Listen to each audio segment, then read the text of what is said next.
انتہائی افسوسناک خبر سرگودا سے ملی ہے، جہاں شدید دھند کے باعث ٹرک کو حادثہ پیش آ گیا، جس کے نتیجے میں 14 افراد جاں بحق، متعدد زخمی ہو گئے۔ ریسکیو کے مطابق سرگودا کے تحصیل کوٹ مومن کے علاقے گلاپور بنگلہ کے قریب 18 افراد منی ٹرک میں سوار ہو کر جا رہے تھے، تاہم شدید دھند کے باعث حد نگاہ کم ہونے پر منی ٹرک سڑک سے اتر کر خشک نہر میں جا گرا۔ ٹرک کے نیچے دب کر 7 افراد موقع پر ہی جاں بحق ہو گئے۔ ریسکیو اہلکاروں نے لاشوں اور دیگر شدید زخمی ہونے والے افراد کو THQ اسپتال منتقل کیا، جہاں دوران علاج مزید 7 افراد دم توڑ گئے۔ جاں بحق افراد میں 6 بچے، 5 خواتین، 3 مرد شامل ہیں۔ حادثے کا شکار افراد جنازے میں شرکت کے لیے جا رہے تھے۔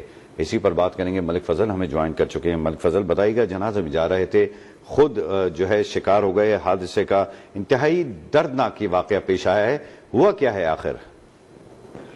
آج بالکل سرگودا کے تحصیل کوٹ مومن کے نواحی علاقے میں یہ انتہائی آج صبح المناک ٹریفک حادثہ پیش آیا، جس میں 14 افراد موت کی وادی میں چلے گئے، جبکہ 9 افراد شدید زخمی ہو گئے۔ اس طرح سے بات کی جائے تو موٹر وے شدید دھند کی وجہ سے بند تھی۔ موٹر وے بند ہونے کے بعد اسلام آباد سے فیصل آباد فوتگی پر جانے والے افراد اس وقت جان کی بازی ہار گئے جب وہ منی مزدہ ٹرک میں سوار ہو کر فیصل آباد میں جا رہے تھے۔ اس وقت سے بات کی جائے تو موٹر وے بند ہونے کی وجہ سے لوکل روٹ انہوں نے اختیار کیا، تو جب یہ کوٹ مومن کے علاقے ہے گلاپور بنگلہ نہر، جب یہ وہاں پر پہنچے تو شدید دھند کی وجہ سے ٹرک بے قابو ہو کر نہر میں جا گرا۔ ٹرک الٹنے کی وجہ سے 7 افراد موقع پر جاں بحق ہوئے، جبکہ جو دیگر 7 افراد ہیں وہ جب انہیں ریسکیو 112 لے کے جا رہی تو راستے میں دم توڑ گئے۔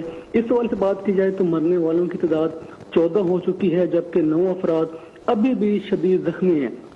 اچھا ملک فضل، یہ بتائیے گا، یہ جو دھند کے واقعات ہیں اس میں حادثات تو ہو ہی رہے ہیں، لیکن روڈ یوزرز کے لیے خاص طور سے کچھ انڈیکیشنز جاری کی گئی ہیں، احتیاطی تدابیر کا کہا گیا ہے، تو کیا اس پر عمل درآمد نہیں ہو رہا؟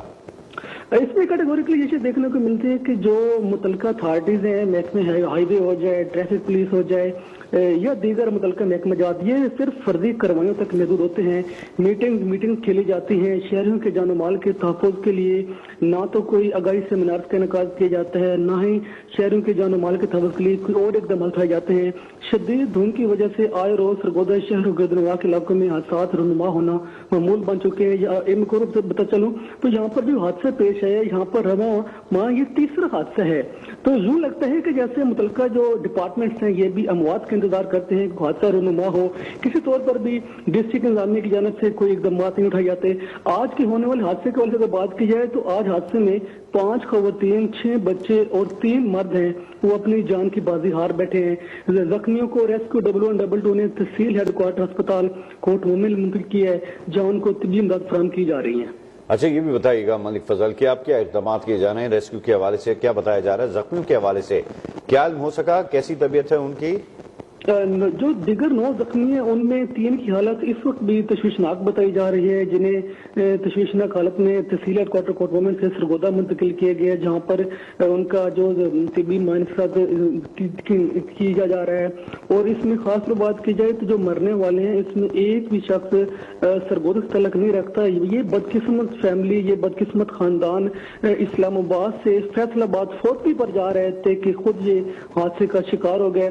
مرنے والوں کی شناخت میں 65 سالہ حلیمہ بی بی، 35 سالہ سونیا بی بی، 35 سالہ پٹھانی بی بی، 19 سالہ ایمان فاطمہ اور 31 سالہ رانی بی بی کے نام سے شناخت ہوئی ہے، جبکہ بچوں میں کی شناخت 2 سالہ ہانیہ، 2 سالہ محمد حارث، 3 سالہ حورین فاطمہ، 1 سالہ آمنہ، 4 سالہ ہرم فاطمہ اور 5 سالہ سکلین شامل ہیں، جبکہ مردوں کی بات کی جائے تو 50 سالہ مصری خان، 65 سالہ یاسین اور 30 سالہ محمد وسیم عباس کے نام سے ہوئی ہے۔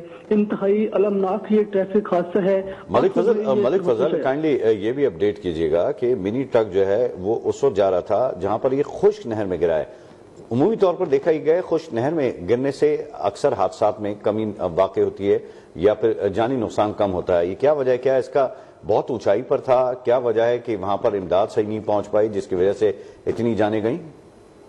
اصل میں دیکھیے تو یہ جو سرگودا کی تحصیل کوٹ مومن کا علاقہ ہے گلاپور بنگلہ، یہ اصل میں یہاں پر جو شدید ایک تو دھند تھی، دوسرا نہر میں بھل صفائی چل رہی ہے۔ سرگودا سمیت پنجاب بھر کی نہروں کے اندر اس وقت سے نہر بندی چل رہی ہے، اس وجہ سے پانی تو نہر میں نہیں ہوتا، لیکن خاص طور بات کی ہے تو اونچائی زیادہ ہونے اور اوور سپیڈ ہونے کی وجہ سے تو یہ ٹرک حادثے کا شکار ہوا اور یہ تمام افراد تھے یہ ٹرک کے اوپر سوار تھے کیونکہ اس جو منی مسجد ہے اس کے اندر بھی سامان موجود تھا، تو وہ جیسے ہی الٹا تو ان کے اوپر آ گیا، جس کی وجہ سے اموات کی شرح میں اضافہ ہوا اور ریسکیو 112 بھی جو جب موقع پہ پہنچی ہے اس میں تاخیر ہوئی ہے، جس کی وجہ سے اموات زیادہ ہوئی ہیں۔ جی ٹھیک ہے، بہت شکریہ ملک فضل، آپ ہمیں اپڈیٹ کر رہے تھے کہ یہ جو حادثہ ہوا ہے جس میں اب تک 14 افراد کے جاں بحق ہونے کی اطلاعات ہیں، انتہائی افسوسناک حادثہ ہے جس کی بنا پر بار بار یہ تنبیہ کی جاتی ہے کہ روڈ یوزر جو ہیں وہ احتیاط کا دامن ہاتھ سے نہ چھوٹیں، فوگ لائٹ سے استعمال کریں اور بلا ضرورت اپنے گھروں سے نہ نکلیں اور ان شاہراہوں کا رخ نہ کریں جہاں پر بہت زیادہ دھند ہے۔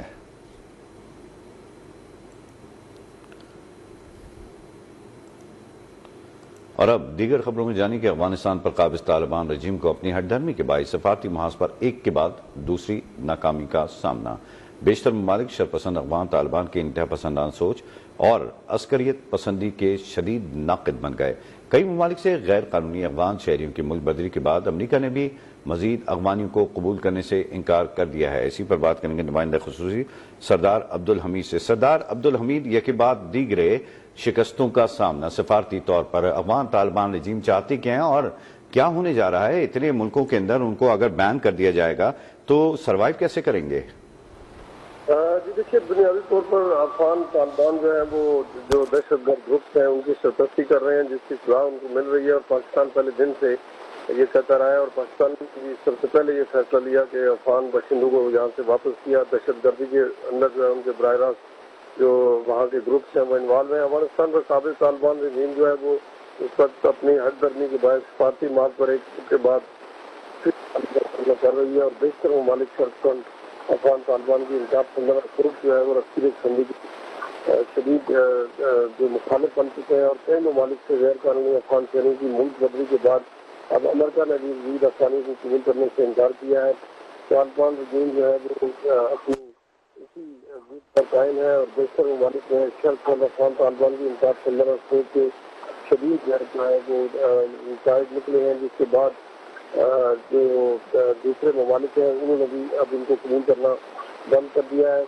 اسی طرح آریانہ نیوز اور افغان انٹرنیشنل نے روسی عہدیدار جمیل کابلوف کے بیان کا حوالہ دیا ہے، اور افغانستان کے مسئلے پر روس کا امریکہ سے کوئی رابطہ ہوا نہ ہی کوئی اجلاس ہے۔ روسی عہدیدار نے یہ بھی کہا ہے، اور اس کے ساتھ ساتھ یہ بھی کہا گیا کہ افغانستان کے مسئلے پر روس کا امریکہ سے کوئی رابطہ نہیں اور نہ ہی کوئی اجلاس اس حوالے سے ہوا ہے۔ روس اور امریکہ نے افغانستان کے متعلق کوئی براہ راست مذاکرات بھی نہیں کیے، اور افغانی کی ملک بدری کے بعد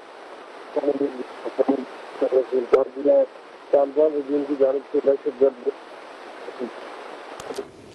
ٹھیک ہے، سردار عبدالحمید ہمیں اپڈیٹ کر رہے تھے اس اہم خبر کے حوالے سے، بہت شکریہ آپ کا۔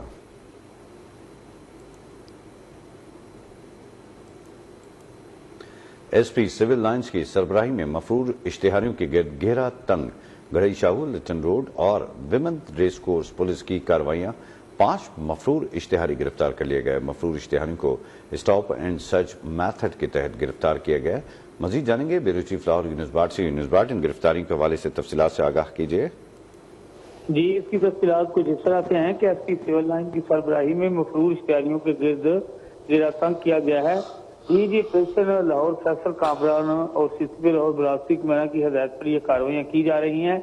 اس طرح کی یہ کارروائی جو ہے وہ سٹی ریزن میں عمل میں لائی گئی، اسی طرح سول لائن اور دیگر علاقوں میں بھی عمل میں لائی گئی یہ کارروائیاں۔ تو یہ جو کارروائی کی گئی ہے گڑھی شاہو، لٹل روڈ اور ویمن ریس کورس پولیس کی کارروائیاں ہیں، جہاں 5 مفرور اشتہاریوں کو گرفتار کیا گیا ہے۔ مفرور اشتہاریوں کو اسٹاپ اینڈ سرچ میتھڈ کے ذریعے گرفتار کیا گیا۔ مفرور اشتہاری ریپ، فراڈ اور بوگس چیک جیسی وارداتوں میں پولیس کو مطلوب تھے۔ گرفتار اشتہاریوں میں وسیم، عبید علی، غلام اکبر اور ماریہ شامل ہیں۔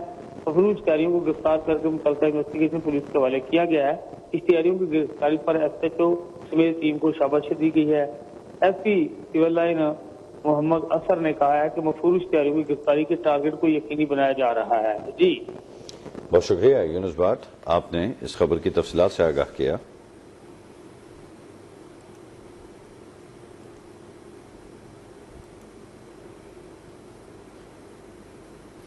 بلوچستان کے باصلاحیت طالب علم محمد سرفراز کی تحقیق کی عالمی سطح پر پذیرائی۔ طالب علم محمد سرفراز کے لیے دونوں سے فائبر تیار کر کے discover natural fibre initiative award جیت لیا۔ ایوارڈ کا اعلان جرمنی کے شہر فرینکفرٹ میں جاری ہوم ٹیکسٹائل کے عالمی نمائش ہیم ٹیکسٹائل کے موقع پر کیا گیا۔ مقابلے میں دنیا بھر کے 100 سے زائد تحقیقی اداروں، کمپنیوں اور تعلیمی اداروں نے شرکت کی۔ محمد سرفراز کے منصوبے کو ماحولیاتی اہمیت اور تجارتی صلاحیت کی وجہ سے توجہ حاصل ہوئی۔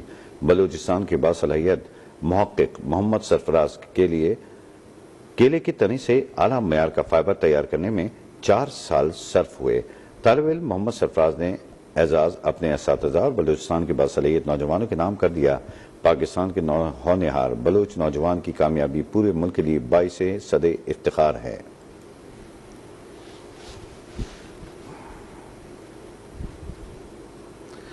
خیبر پختونخوا میں جاری نیشنل ورکشاپ کے شرکاء کی لاہور آمد۔ کور کمانڈر لاہور کے ساتھ خصوصی ملاقات کی۔ اس موقع پر کور کمانڈر لاہور کا کہنا تھا کہ پاک فوج 2 دہائیوں سے زائد عرصے سے خیبر پختونخوا میں دہشت گردی کے خلاف برسر پیکار ہے۔ خیبر پختونخوا کے غیور عوام دشمن کے سامنے ایک بہت بڑی طاقت ہیں۔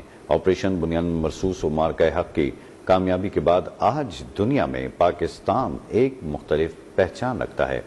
ورکشاپ کے شرکاء کا کہنا تھا کہ خیبر پختونخوا کے عوام بھارت کو منہ توڑ جواب دینے پر پاک فوج کو خراج تحسین پیش کرتی ہے۔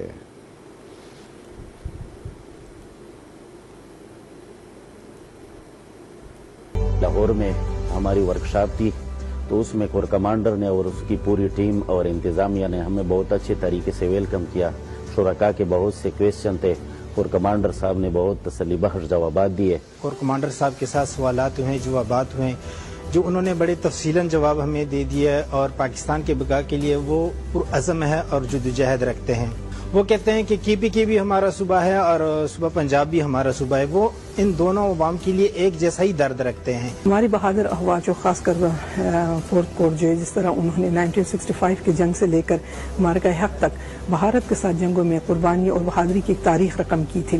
الحمدللہ میں یہ سمجھتی ہوں کہ اگلی بار ہندوستان اس سرحد پر حملہ کرنے سے پہلے 10 مرتبہ سوچے گا ضرور۔ ہندوستان کو میرے خیال میں جو سبق سکھایا، میں موجودہ حالات میں یہی کہتا ہوں کہ پاکستان کا پاسپورٹ پر ایک نیا ٹپا لگا ہے، جو ہماری خوش قسمتی ہے کہ انڈیا ابھی وہ بات نہیں کر سکتا جو پہلے ہی کر رہے تھے۔ یہ ایک بہت اچھا پلیٹ فارم ہے جس پہ لوگ ایک دوسرے کے ساتھ ڈائیلاگ کے تھرو انٹریکٹ کرتے ہیں اور ایک دوسرے کی اوپینین جانتے ہیں۔ اس طرح کی ورکشاپس ہونی چاہیے تاکہ لوگوں کے اندر اعتماد کی بحالی ہو اور مل کے ہم اپنے ملک و قوم کی ترقی میں کنٹریبیوٹ کر سکیں۔ مارکہ حق میں پاکستان نے بھارتی افواج کو شکست فاش دی۔ بھارت کو ایسا سبق سکھایا کہ وہ نہیں بھولے گا۔ فیلڈ مارشل سید عاصم منیر نے جنگ کی قیادت کی۔ 24 کروڑ لوگوں کی دعاؤں سے ہمیں اللہ تعالیٰ نے فتح نصیب ہوئی۔ وزیر اعظم شہباز شریف کی قومی پیغام عام کمیٹی کے ارکان سے گفتگو میں کہنا تھا کہ آج پاکستان ترقی و خوشحالی کے مناظر کی جانب رواں دواں ہے۔ اللہ تعالیٰ نے پاکستان کو کھربوں ڈالرز کے قدرتی وسائل عطا کیے۔ پاکستان کے پاس جو وسائل ہیں وہ شاید ہی کسی اور ملک کے پاس ہوں۔ وسائل کو اگر استعمال کریں گے تو تمام مسائل ختم ہوں گے۔ اہداف کا حصول مشکل ضرور مگر ناممکن نہیں۔ پاکستان بنانے کا مقصد ایسے خطے کا حصول تھا جہاں اسلام کا بول بالا ہو۔ وہ طریقے اور اسلوب اختیار کرنا ہوں گے جس کے لیے پاکستان معرض وجود میں آیا۔ قومی پیغام عام کمیٹی ایسا کردار ادا کر رہی ہے جو وقت کی اہم ضرورت ہے۔ آج دہشت گردی کے ناسور نے دوبارہ سر اٹھایا ہے۔ دہشت گردی کو پاکستان کی سرحد سے اٹھا کر بحیرہ ہند میں ڈبو دیا جائے گا۔ اگر آپ ایک مختصر جائزہ لیں تو مئی 2025 میں ایک مارکہ ہوا جس کے نتیجے میں افواج پاکستان نے ہندوستان کو شکست فاش دی اور ایک ایسا سبق سکھایا کہ وہ رہتی دنیا تک بھولے گا نہیں۔ اور اس کی وجہ کیا تھی؟ اللہ تعالیٰ کی نصرت، اس کا بے پایاں فضل و کرم، اس کی کمال مہربانی اور افواج پاکستان کی جرت، ان کی اعلیٰ ترین ٹریننگ اور بہترین ٹیکنالوجی، اور یقیناً اس کو لیڈ کیا ہمارے فیلڈ مارشل سید عاصم منیر نے، اور 24 کروڑ عوام کی دعاؤں سے اللہ تعالیٰ نے ہمیں ایک عظیم فتح سے نوازا جس کا ہم جتنا بھی شکر ادا کریں کم ہے، اور اب ہم ترقی اور خوشحالی کی منزل کی طرف تیزی سے آگے بڑھ رہے ہیں۔ مگر آج جو سب سے بڑا چیلنج وہ دہشت گردی ہے، اور اس میں کوئی دو رائے نہیں کہ ہمارے پاکستان میں جو مختلف مکاتب فکر ہیں ان کو پورا حق ہے کہ وہ نبی کریم صلی اللہ علیہ وسلم کے اسوہ حسنہ ہیں، قرآن کریم کے جو احکامات ہیں ان کی ترویج کریں۔ اقلیتیں جو ہیں وہ پاکستان میں، پاکستان کی ترقی میں، تعلیم، علاج اور دفاع کے حوالے سے ان کا ایک بڑا کردار ہے۔